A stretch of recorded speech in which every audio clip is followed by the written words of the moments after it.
ஏன் புத்தகம் படிக்கின்ற கேள்வி எனக்கு பார்க்கும்போது அவங்கள பார்க்கல பயமா இருக்கு. அவங்கள பார்க்கல ஐயோ பயமா இருக்கு. எப்படி இந்த மாதிரி கேள்வி கேட்கலாம்? ஏங்க சாப்பிடணும்னு கேள்வி கேட்பாங்களா? ஏங்க நம்ம தூங்கணும்னு கேள்வி கேட்பாங்களா? ஏன் நம்ம ஒரு பெண்ணை காதலிக்கணும்னு கேள்வி கேட்பாங்களா? புத்தகம் படித்தல் ஒரு மிகப்பெரிய காதல். என் மகள் நல்ல புக்கு படிச்சார்னா, ஒரு நல்ல புத்தகம், ஃபார் எக்ஸாம்பிள் ரொம்ப சிம்பிளான ஒரு புத்தகம், அதாவது எவ்வளவோ புத்தகங்கள் இருக்கு, அவ ஒரு நல்ல புத்தகம் படிச்சா அவளுக்கு எப்படி காதலிக்க அவள் அந்த புத்தகம் சொல்லிக் கொடுக்கும். என்னுடைய மகளுக்கு கணவனாக வரப்போறவன் ஒரு நல்ல புத்தகம் படிச்சிருந்தா என் மகளை அடிக்க மாட்டான். ஏதோ கோவம் வரும்போது என்னம்மா அப்படி பண்ணிட்டே அப்படி சொல்லமா. அந்த புத்தகம் அவனை எப்படி வாழணும்னு சொல்லி தருது. மனிதர்கள் ஒரு காலத்துல இருந்தாங்க, ஒரு தாத்தா, ஒரு பாட்டி, ஒரு மாமா வீட்டுல இருந்தாங்க. அந்த காலத்துல இப்படி பண்ணக்கூடாதுப்பா, இப்படி இருக்கணும்ப்பா, இப்படித்தான்ப்பா இருக்கணும்பா அப்படிலாம் சொல்லி கொடுப்பாங்க. எங்க அப்பா சொல்லுவார், தன்மையா இருக்கணும், அன்பா பேசணும்ப்பான்னு சொல்லுவாங்க. இப்ப அதெல்லாம் இல்லாம போயிடுச்சு.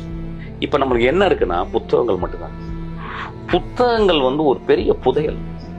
எனக்கு தெரிஞ்சு நான்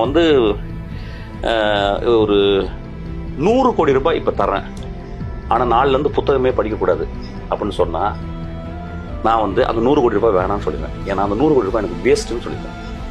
எனக்கு ஒரு நல்ல கவிதை புத்தகமோ, ஒரு நல்ல ஒரு நாவலோ, ஒரு டால்ஸ்டாயினுடைய கதையோ படிக்கிறது, நான் இந்த ஜென்மத்தில் நான் பிறந்ததுக்கு நான் சந்தோஷம் அடைகிறதுக்கு ஒரே காரணம். அதாவது அதுதான் மீனிங் கொடுக்குது எனக்கு.